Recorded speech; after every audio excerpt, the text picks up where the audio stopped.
Thank you, everyone, for being here. And for those of you watching this in the future, I hope that you get a lot out of this because strategic planning is important. So welcome.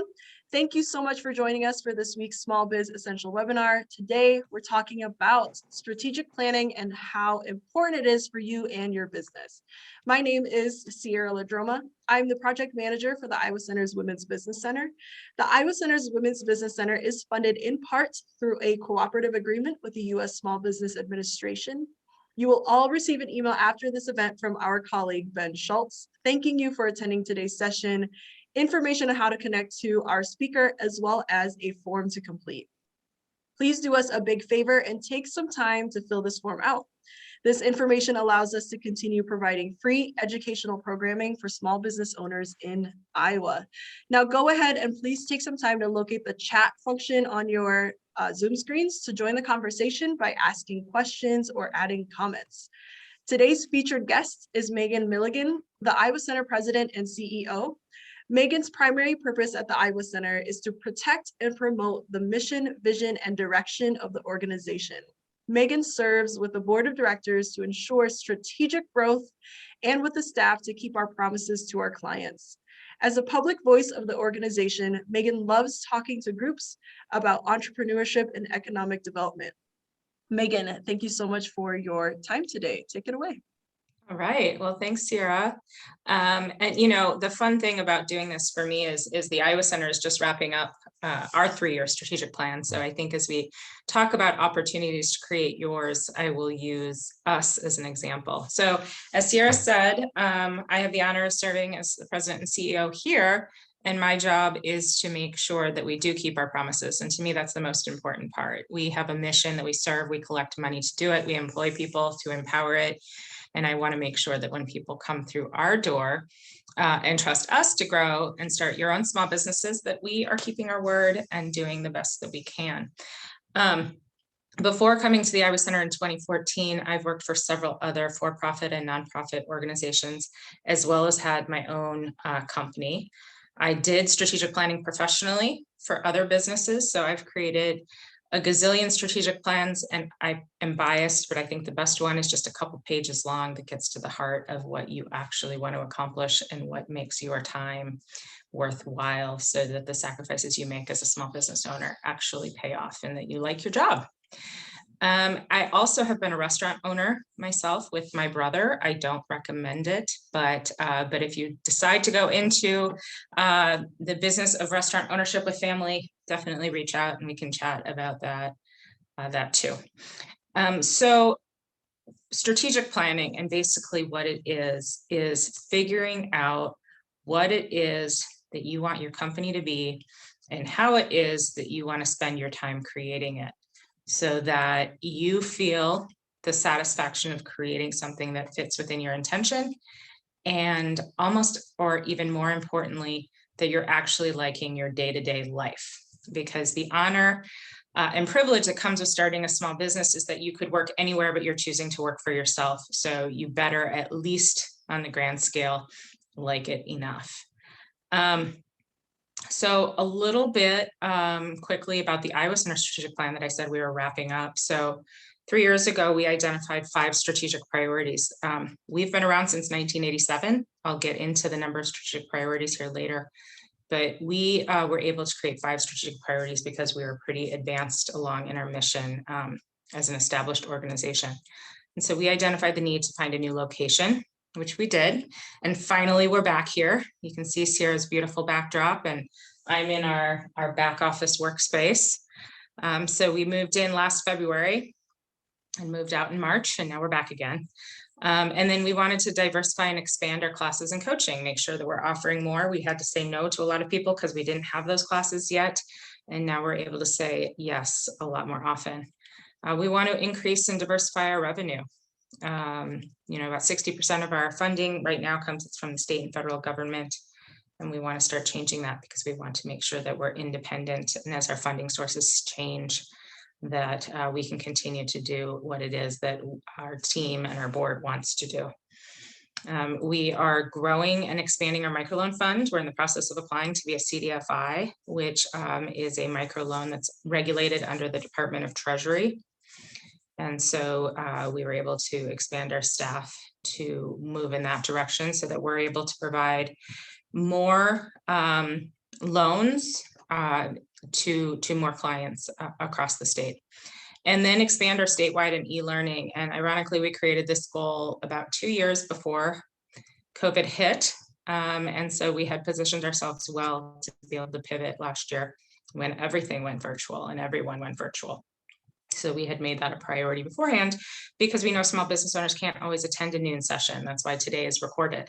People can watch it later when they're sitting on the couch after they've put the kids to bed and they are done working their 3 jobs. So that is a little bit about our strategic plan and where we're at in that process. But now I'd like to give you guys a few exercises to work on so that you can start to figure out how to create your own strategic plan. And again, usually this process is a couple-month process that you go through either on your own or with a consultant, but these are the kinds of things where you can rewind the tape and go through these step by step, right, Sierra? All right.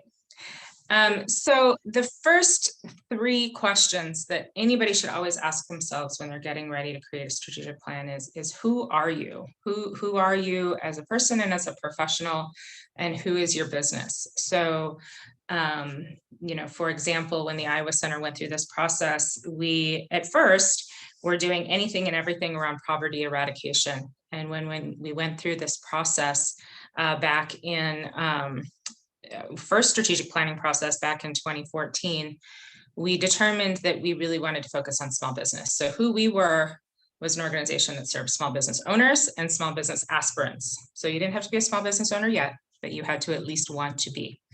And that was who we were. And then on a personal level, who we wanted to become and who, you know, what our company's purpose was on more of a, you know, as a group of people, we knew that we always wanted to put the small business owner first. So we wanted to change the landscape of Iowa and have Iowa's economy be more dependent upon entrepreneurs that were our neighbors, our friends, our teachers, the people we came across. So we worked very hard to stay focused, to have our company purpose be those people that we knew that were owning small businesses and paying their rent and their mortgage through their own idea. And then where we put our feet down. So the third question is, you know, kind of what's your non-negotiable? Where are you going to put your feet down and say, this is it. This is definitely where I'm not going to bend. And for us, again, staying on that small business focus, a lot of people came to us with ideas of how we could do entrepreneurialism for children, teach children how to be a personal, to own a business. But Junior Achievement was doing that up the road. We were happy to partner, but we didn't need to do that. And we also didn't want to do that. And it's okay not to want to do something. It's okay to want to stay focused and stay in a very specific lane. Just because money's out there to do something slightly different, just because somebody comes to you who's gregarious and has a fantastic idea, doesn't mean you have to say yes. So we had a lot of people come to us with ideas for groups of people that we, of course, on personal level had passion for. But it wasn't something that fit our very specific mission. So that's where we, you know, decided we would put our feet down. So that is kind of the first exercise, is to answer for yourselves those 3 questions. And I know this kind of panel is different than one of our more interactive classes, but if you do have questions, and Sierra, I'll trust you to raise your hand if you see a question come across the chat that we can answer live. Excellent. Yeah, and I put those 3 questions in the chat as well. Awesome. All right. So, you know, again, rewind the tape and go back and ask yourself those 3 things. And then moving forward, again, this is the kind of thing that feel free to reach out to me or Sierra or the rest of our team, because these are the kinds of things that are sometimes better. And in the formal strategic process, you would talk through with a coach or a consultant, and you kind of ruminate a little bit. You'd write some things down. I would definitely have you write things down. We'd use the whiteboard, that sort of thing. And then eventually those answers, while concise, might have been hard fought to get. And then those go in, you know, the top quadrant of a piece of paper, answered and out there as you start the mapping process of strategic planning. So the next exercise, again, is kind of drilling more into you personally as a business owner. Again, for me, as a nonprofit leader, this company is not me. This company is a collective of an entire board of directors and their vision, and then an entire team of staff and their implementation. So it's not quite the same as when I was able to answer these questions back when I owned my own company. Sierra, as a business owner, can relate to the difference of owning something yourself and being part of a nonprofit that belongs to a greater collective. So the 3 questions to ask yourself, again, always going back to, if you're going to strategize, if you're going to work your tail off to grow a company, you have to figure out what makes it worthwhile for you. And you have to be honest with yourself of what you can do and can't do, so that when you wake up in the morning, you're not dreading or afraid of the job that you're about to step foot in. So the first thing is know your hot mess as a leader. Lots of us have lots of them. Lots of things that maybe we're not so great at, or lots of things that maybe we're not the best at, or that we definitely need help with. But probably since you were in grade school and had your report card, there's one thing that stands out above all others that is kind of your hot mess, that if you really had to do it all by yourself, you might be in trouble. For me, it's financials. I was a film major and a philosophy minor. I didn't take a single business class in my entire life, but I've run lots of companies. And the only reason I'm able to do it transparently, successfully, ethically, and stay out of jail is because there's always a fantastic finance person, accountant, treasurer on our board, those kinds of things. So I have to understand enough to be able to know that our financials are strong and that we're doing what we're supposed to and we're balancing the budget. But I certainly don't do the tasks related by myself. And if I did, we would not exist. And it is super okay to be really bad at something and to have a hot mess, because there are people out there to help you. And again, sometimes the thing that you need to augment your hot mess might seem expensive, but I know we've had lots of presentations, and Sierra has lots of words of wisdom around how to be able to afford managing it. The thing that I always say when I'm doing tough love is, if you can't afford an accountant, you can't afford to own a business, or if you can't afford the right legal counsel, you can't afford to have that business yet. So that needs to be worked into. Whatever needs to augment your hot mess needs to fit into the budget to be able to launch or grow that company. Some of you might be really lucky and financials aren't your hot mess, and you can do those yourself. But I guarantee you'll have another thing that is the thing that you need to figure out how to mitigate. The second one is know your unique strength. And I think Sierra and I have both talked to enough clients or been enough part of enough panels where people like to get super modest about this. But if you're going to start a company and put your blood, sweat, tears, risk your house, risk your children's camp fees, all of those different things into this, you better believe in yourself. You better know something that you're really good at and that's something that's really unique to you. Otherwise, you should just stop and go back to Mid-American and apply for a job there. Because if you don't have pride in at least something about yourself, if you're not betting on yourself when you're putting all of this on the table to own this business, then definitely reevaluate. So be honest. Don't worry about humility and all of that. What is your unique strength? And embrace it and own it. And I guarantee for many of us, our strength also comes with a weakness on the other side. So I'm a very efficient decision maker. I can make a decision very quickly and move on. With that comes, I am a completely impatient person. So I find myself telling people to hurry up a lot. But again, going back to my unique strength, that decisiveness and efficient decision making has gotten us out of many a crisis back in the beginning when we had to move quickly. So know your unique strength, embrace it, own it, talk about it, build on it, and hopefully take the time to mentor others on it as well. The third thing is know what you won't let them turn you into. So whoever that them is in your life, okay? We all have a group of them, the people out there that are our naysayers or that get in the way, or whether it's real or imagined, we feel like are the ones that are kind of blocking us from the ultimate. And figure out what you won't let them turn you into. Okay, so people are constantly coming to the Iowa Center and trying to get us to put our services into really specific niches. And we at the Iowa Center know that our niche is small business owners. We want everything we do to bring business owners of all socioeconomic groups, all races, all genders together, because our unifying common denominator is small business ownership. And so we often have people that come to us and say, we will give you money if you start only serving this population of people. And what we're trying to do is kind of the opposite. We're trying to bring all different groups of people together under the, again, common denominator of business ownership. So figure out what you won't let them turn you into. I mean, it can be as simple as you won't let them turn you into a negative Nelly who only looks at worst case scenario. That often happens with entrepreneurship, right? Or when you want to be something when you grow up that is hard to do.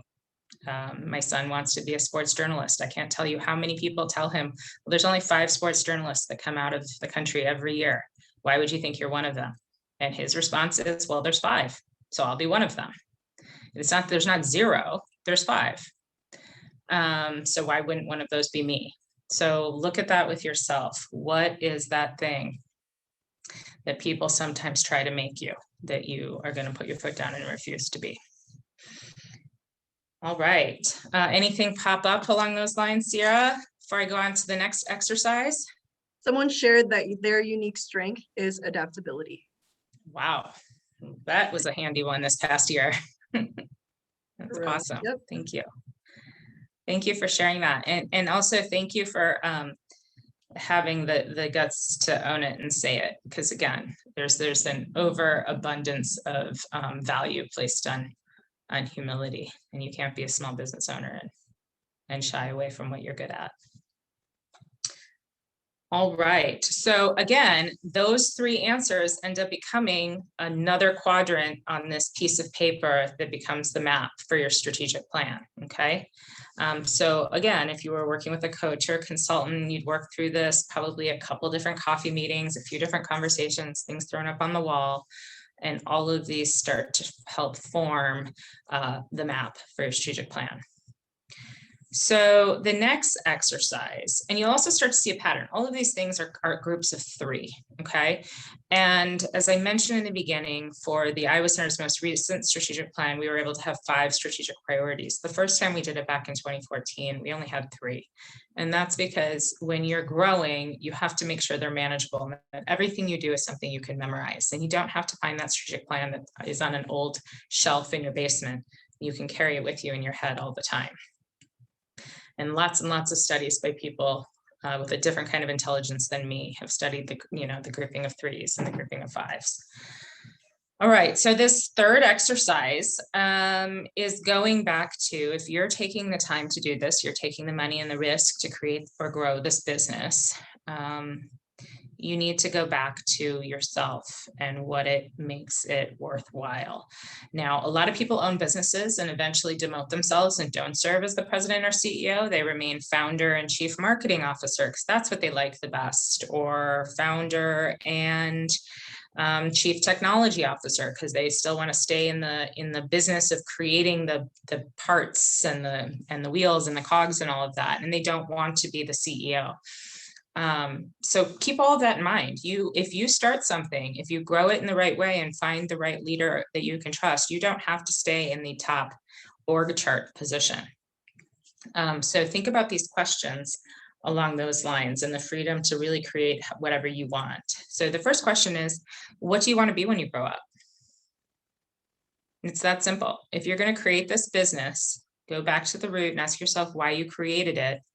If you created a bakery because you love baking and you've been told your whole life that you make the best cupcakes, and when your friends had their 40th birthday party, you spent time in the kitchen making the cupcakes for it, and it was just so fun, and you loved it, and you loved doing the icing and all that, and then you finally listen and you decide to start a bakery, and now you're baking sometimes, but most of the time you're doing the books and you're doing the payroll and you're hiring and firing and you're figuring out how to replace the pane of glass that broke because someone threw a brick through it.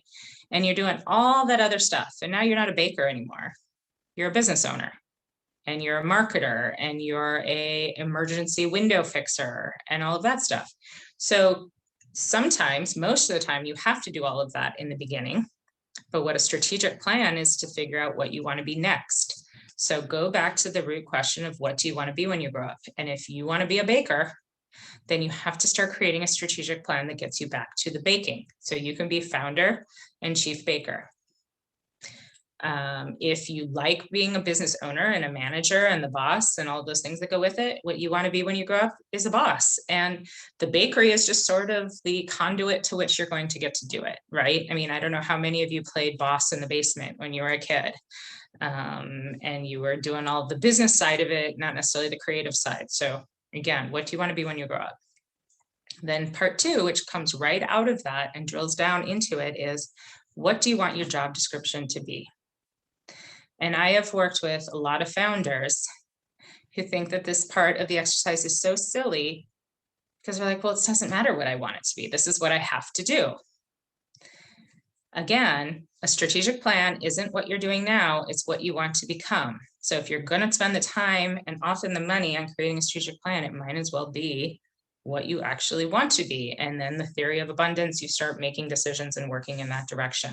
So think about what you want your job description to be. And I often have people do it in two columns, the things you want to do and the things you don't want to do.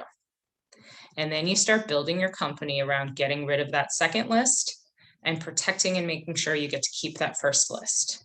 Because again, so often we don't do the things we want to do because sometimes those are the easiest ones to pawn off.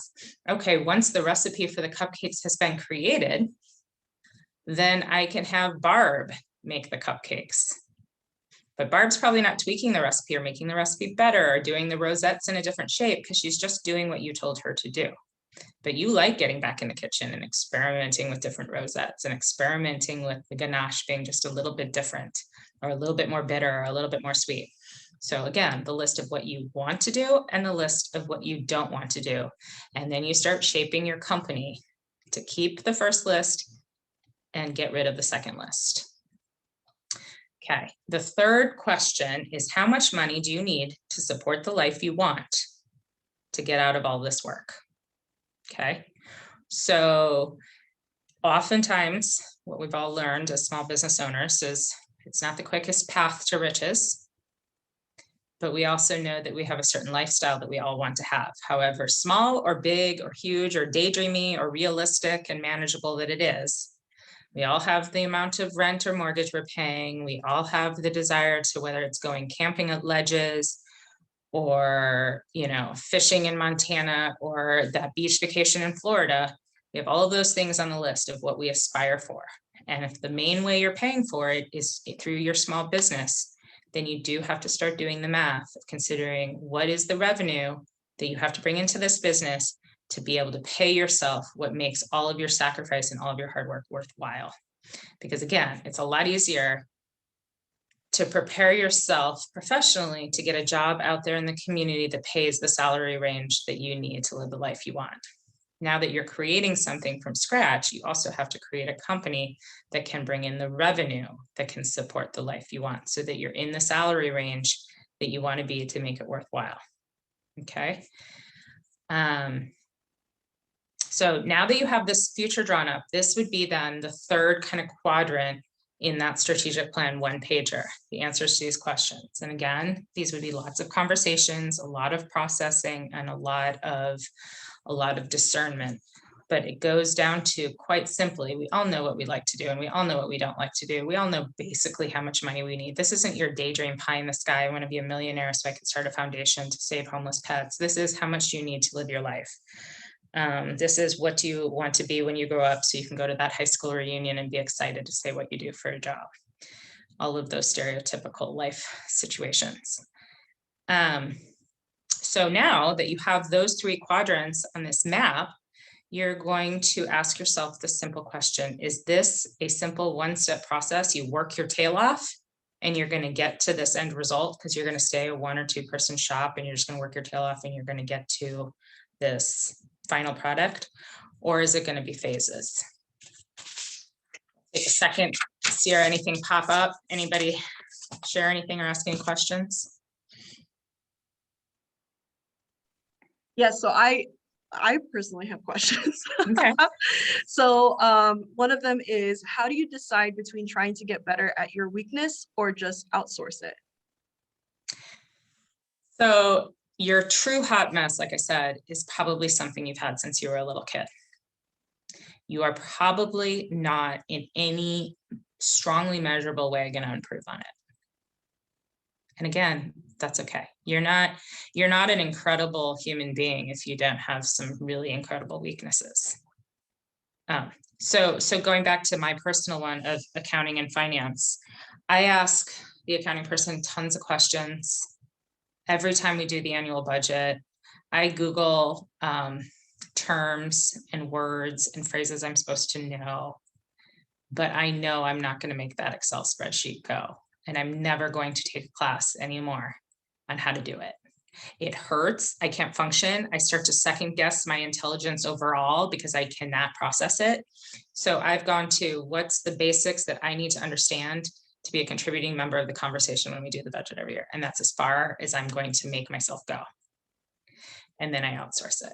So same thing. And again, I know that it can be really expensive, but that's what the Iowa Center is here for, is to help you figure out how to do that. Work on your strengths. Your strengths will keep getting stronger. Your weaknesses are never going to become a strength. Yes. So the message here, people, is to look for and accept help. Okay. So Kristen shared that they are too busy taking notes. So this is going great. Kristen, I hope to actually connect with you to hear those notes so we can work on them a little bit more. One more question is, when it comes to creating your strategic plan, who is all involved? So whether, I mean, of course, if you're just you, that's you.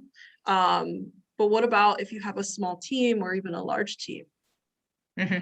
So usually what happens is, so if you're working with a consultant or even just doing these exercises off of your notes, you start with yourself, by yourself on your own.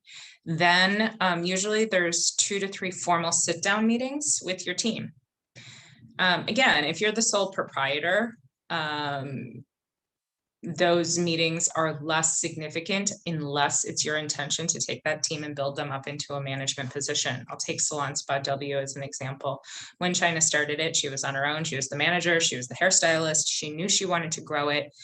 And she knew she didn't want to be the on the floor manager of the place. So she hired a guy who's awesome, but it took a long time to get him into an actual, not just management position, but leadership position where he could make decisions instead of her, not with her, right? And so now in the beginning, when she was doing strategic planning, it was by herself and maybe with her spouse. And people she trusted to bounce ideas off of. Now, if she were to do strategic planning, she would absolutely need to include her leadership team if she wants them to stay, right? If she wants them to feel invested. At the Iowa Center, because we have a board and we are owned by the public, the process was the team participated before I even brought it to the board. The team and I participated in several meetings, first on our own, deciding what was important to us, and then with the consultant that we hired. I knew that wherever we were located needed to be a decision of the team. Taleza Daniels, who's our director of mission impact, was probably the loudest voice ringing out to me in the room when we were talking about where to office. I found an office that I thought was really cool over by the Capitol, and she's like, no, then it's going to be really hard to make people believe us when we say we're not a government agency. Like, I can still hear that voice 3 years ago, and so it's things like that. Okay, excellent. Continue. All right. So now it's like I said, so, now that you've kind of answered done those 3 main exercises, now you have to figure out, is it one step and you're just going to work through it, or is it going to be phases? So when I first started at the Iowa Center in 2014, the board had done some of the dirty work of not renewing government programs that were underfunded, that didn't quite fit our future mission of exclusively small business ownership and aspiration. But I knew that we were still kind of small and fragile enough that we needed to keep it focused on 3 3 phases, not the 5 priorities that we have now. So phase 1 was to stabilize. We needed to get people to know who we were. We needed to raise more money, and we needed to keep our promises. And the keep the promise thing is the one that keeps popping up. But that's the one that everybody always wants to distract us from. Here, we'll give you money if you'll start this, child daycare center at the prison down south. I mean, it's just incredible the things people come to you with in terms of ideas if they know that you're a stable, strong organization. So again, we had phase 1, which was just to stabilize and get people to know us, raise more money so that we could keep doing what we were doing. Then phase 2 was growth. And to start to grow so that we could do more things for more people. And then phase 3 was to restabilize, put the stake in the ground and flourish. So more people, more jobs, more self-controlled revenue, more clients served, and to become the expert. And through that phase, it was bringing on the right people to move us forward. We have a fantastic board of directors, but they're not a working board of directors. So it really is the team on the ground, people like Taleza, who I just mentioned, that have to move things forward. People like Sierra. I mean, we've been a women's business center since the 90s, and I think Sierra has honestly done the most of anybody who's ever managed it to move it forward and get it more vision and to grow it. And she stands on the foundation that was built by the sisters that went before her to grow this women's business center. But she's truly now taken it and grown it in ways that we couldn't have thought of, that she thought of. And so those are the kinds of things that can start to happen if you have a strong strategic plan and a strong team. So again, going back to looking at your phases, is it that much? Did you start a company and you have this small phase 1 where, you want to, if you are a bakery, you want to make sure that you have 5 to 10 recipes that are your go-to, and this one cookie that becomes super famous, and this one birthday cake that every family orders, and then you get the word out. And then once the word is out, then you figure out, okay, do we need more items? Should we have some more diversification? Does our storefront, can you pop in and have like 17,000 choices, or do we stay, small? And then, are there phases beyond that? Or again, is it, what? I am going to do my bakery out of my home. I want to take off anytime I can and live the life I want in my van that travels the country. And so I'm just going to do special orders. I'm never going to have a storefront. And this is what I'm going to do. And then it's just one phase. And it's just going back to those original questions of how much money do you have to bring in to make it worthwhile?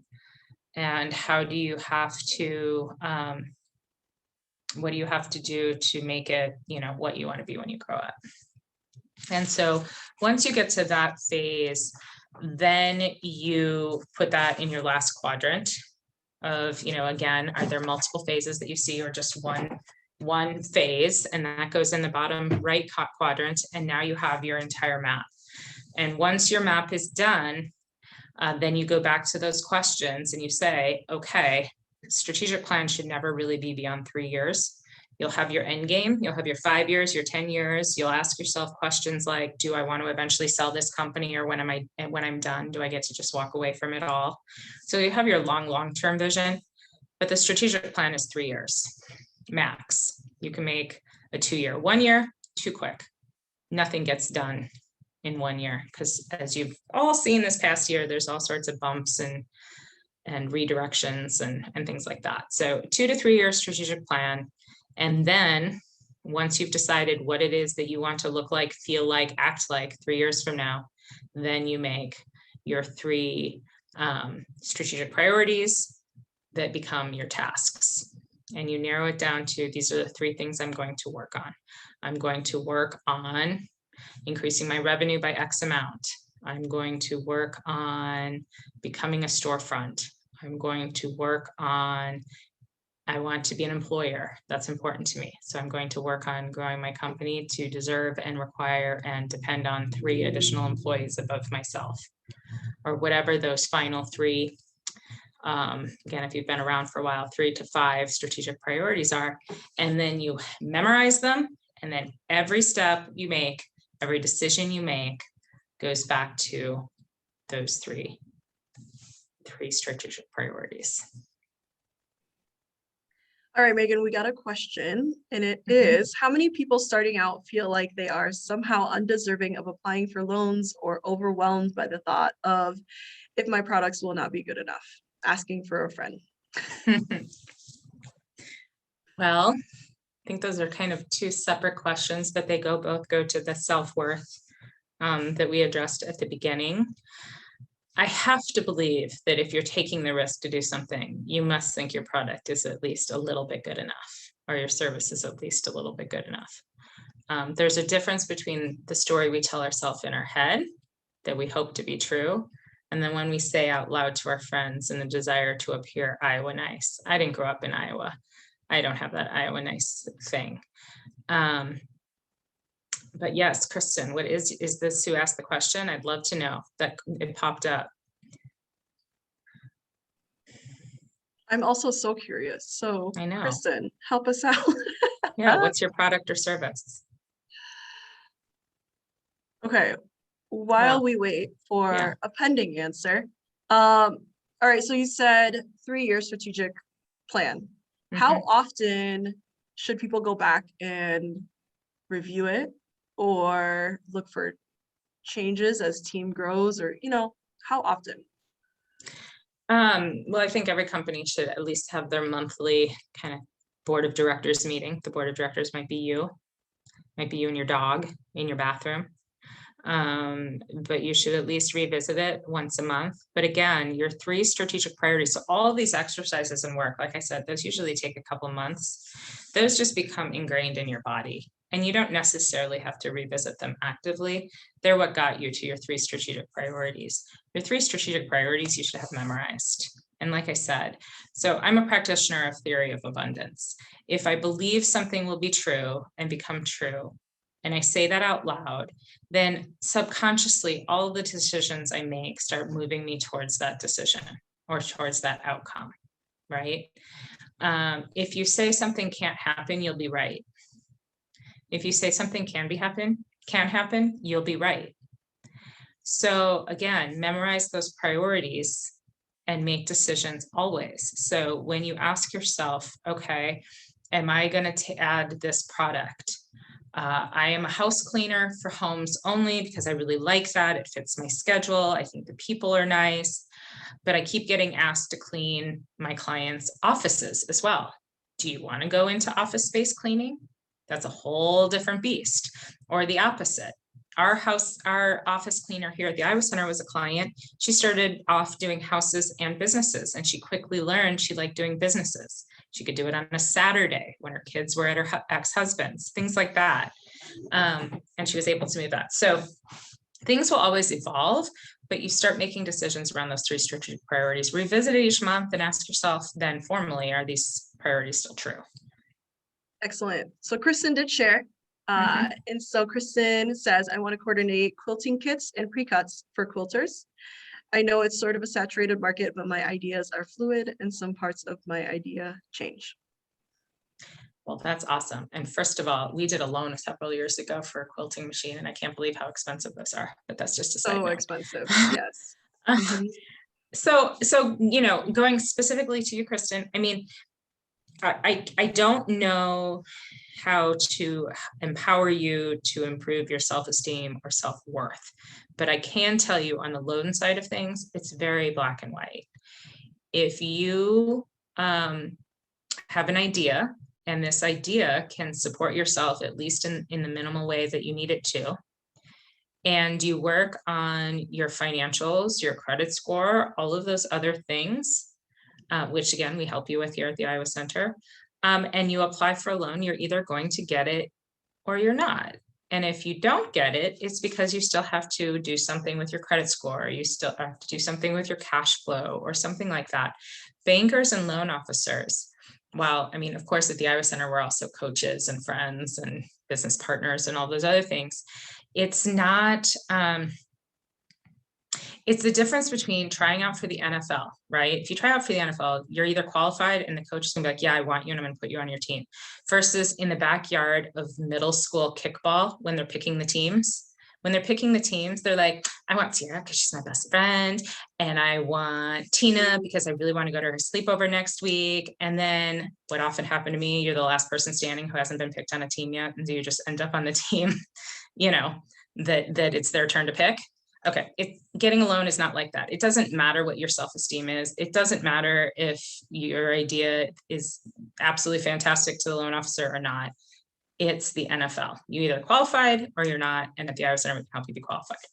In terms of deciding if your product or service, that's the market research. That's the dream builder class where you start figuring out, is this, maybe the market is saturated, maybe it's not. Is it saturated by your specific niche, your specific idea, your fantastic energy that you have? I mean, how many t-shirt companies are, because that's what we were talking about this morning, how many pairs of jeans? I mean, I can go to the mall and there are 17,000 different brands. Maybe one of them will make my thighs look the way I want them to, but the chances of me finding that pair in one day is 0. But they keep coming out with new brands of jeans. So go for it and just figure out how to, differentiate yourself. Exactly. I was just talking to a client earlier, Kristen, who is a home baker. And in this last year, so many home bakers have popped up in the Des Moines area, but they are all incredible on their own. And together, it's not competition. It's about providing options to the entire city. But when someone goes to you, it's because you have French pastries. And when it's going to someone else, they have the best cherry cake. So you as a quilter, you're bringing something else to the game that no one else is. So remember that as you're creating your strategic plan and your goals. Yeah. Well, it's even like breaking it down to as American as it gets, which is fast food restaurants. McDonald's always does better if there's an Arby's or a Burger King on the other corner. We have to have choices. All right, Megan, what are the last few pieces of advice that you'd like to throw out before we say goodbye? Again, it goes back to, if you're going to create this company, sacrifice yourself, ask others to sacrifice on your behalf, make this what you want it to be. And continue always through life to ask yourself, what do you want to be when you grow up? What makes this worthwhile? What makes my sacrifices pay off? And then continue to guide your plan and your implementation of that plan in that direction. Excellent. Thank you so much.